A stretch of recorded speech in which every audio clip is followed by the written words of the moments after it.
and I'm going to work on stay. I've got 6 treats. Okay. So I'll work 6 treats, give her a break, and then work 6 more. Okay. So initially, all I'm doing is clicking her for staying for 1 second. Okay. And she's very successful at that. So fairly quickly, I'm going to go up to staying for 1, 2. Is that how One, slowly you go? 2, 3. You start slow and you build on success. 4. She's very successful with duration.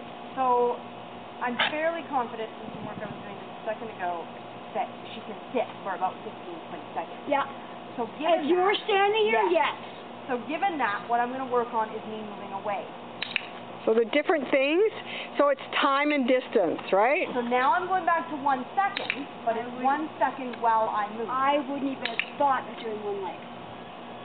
Well, you do the littlest bit to start with. What we want to do is try to ensure the dog is going to get it right the first time, so then you build on success. Yeah. Got up. Good try though. But if I click, even if she gets up after I click, she still gets her cookie. Okay.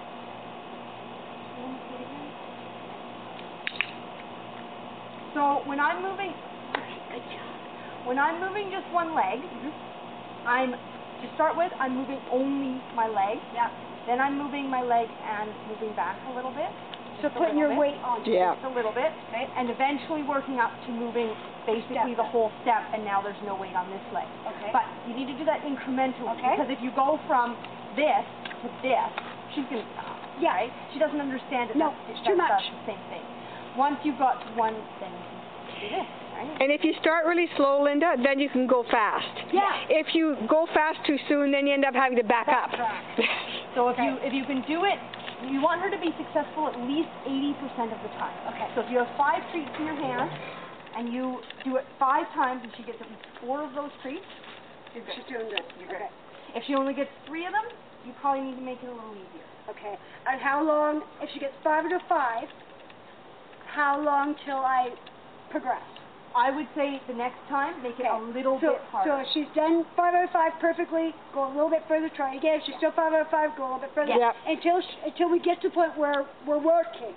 Yeah, you'll get to a point where she's starting, like when I was starting to do this, she was getting up that time, right? So I want to make it a we have little to stop easier there. and bounce back and forth a little bit.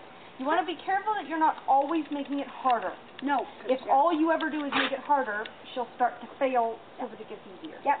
So rather than, doing, when you get up to steps, right, you do 1 step, and then you do 2 steps, and then you do 3 steps.